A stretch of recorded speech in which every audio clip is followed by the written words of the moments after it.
उद्धव ठाकरेंनी महायुती सरकारवर घणाघात केलाय। महायुतीमध्ये एकसंघपणा म्हणजे गरज सरो वैद्य मरो असा प्रकार आहे। महायुतीमधल्या तिन्ही पक्षांचा मालक हा एकच आहे। सरकारला डिपोर्ट केलं पाहिजे, ठाकरेंनी हा हल्लाबोल केला।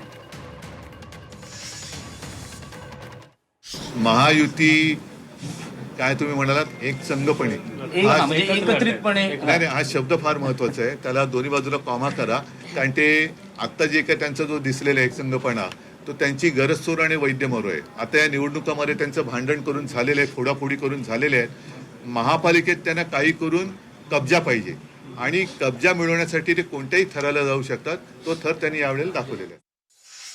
देवेंद्र फडणवीस रिपोर्ट कार्ड मागत होते प्रत्येक मंत्र्यांचं, तुम्ही त्यांचं रिपोर्ट कार्ड काय सादर करा? 1 वर्ष पूर्ण झाले, त्यांना खरं म्हणजे सरकारला डिपोर्ट केलं पाहिजे। रिपोर्ट कसले मागतात? महापौर पदावरून सध्या महायुतीमध्ये रस्सीखेच पाहायला मिळत आहेत। भाजप म्हणतात आमचाच महापौर बसेल आणि हे देखील वक्तव्य येत आहेत की भाजप सोडून इतरही जे पक्ष आहेत युतीमध्ये त्यांना देवेंद्र फडणवीस चालवत आहेत। ठीक आहे, ते तिन्ही पक्षाचे नेते एकच आहेत। महायुती म्हणून जे काय ते नावाला त्यांची नावं आणि निशाणे वेगळ्या जरी असल्या तरी त्या त्यांच्या सगळ्या बी टीम आहेत आणि मी तर असं म्हणेन की त्यांचा मालिक एक आहे। मी तो मागे एक शब्द वापरला होता ॲनाकोंडा, त्याचा अनुभव त्यांच्या महायुतीतल्या त्यांच्या मित्रपक्षाने यायला लागलेला आहे की ते त्या दोन्ही पक्षांना गिळल्याशिवाय हा ॲनाकोंडा आता थांबणार नाही। निवडणुकांचा सीझन चालू आहे, निवडणुकीमध्ये गडबड घोटाळा सुद्धा चालू आहे आणि यावेळेला पहिल्या प्रथम आपण ज्या निवडणुका अनुभवतो आहोत तो अनुभव फार वाईट आहे।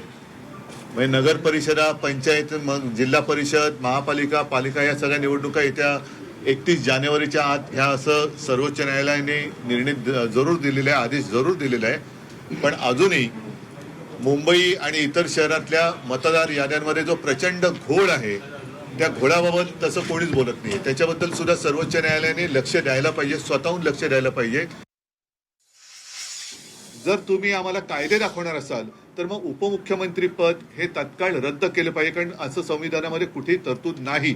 म्हणून जे काय त्यांच्याकडे खाती असतील त्या खात्याची मंत्री त्यांना बघा, त्यांच्याकडे कोणाच्या कुठल्या चाव्या द्यायच्यात, तिजोरीच्या द्यायच्यात किंवा बाथरूमच्या द्यायच्यात, ते सगळ्या चाव्या त्यांच्याकडे द्या। पण त्यांना उपमुख्यमंत्री हे बिरुद आता लावता कामा नये आणि कायद्यानुसार एक लोकशाही जिवंत ठेवण्यासाठी विरोधी पक्षनेतेपद दोन्ही सभागृहात ह्या सरकारने येत्या अधिवेशनात जाहीर केलीच पाहिजे, ही आमची आग्रही मागणी आहे।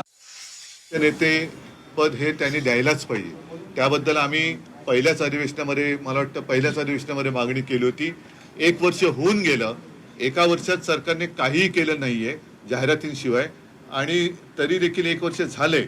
या 1 वर्षामध्ये दोन्ही सभागृहामध्ये कदाचित आपल्या विधिमंडळाच्या इतिहासात पहिला प्रथम असा काळ आला असेल की दोन्ही सभागृहाला विरोधी पक्षनेते नाही आहेत। एक तर विरोधी पक्षनेते पदाला हे सरकार का घाबरते? एवढे मजबूत सरकार आहे, ज्यांना दिल्लीचा सुद्धा पाठिंबा आहे, अनेक भ्रष्टाचारी त्यांच्या सोबत घेतले, त्यांच्यावरती त्यांनी पांघरुणं घातलेले आहेत। एवढं पांघरुण घातल्यानंतर सुद्धा विरोधी पक्षनेत्याला हे सरकार का घाबरते? तर ताबडतोबीने त्यांनी विरोधी पक्षनेतेपद दोन्ही सभागृहाची जाहीर केली पाहिजेत।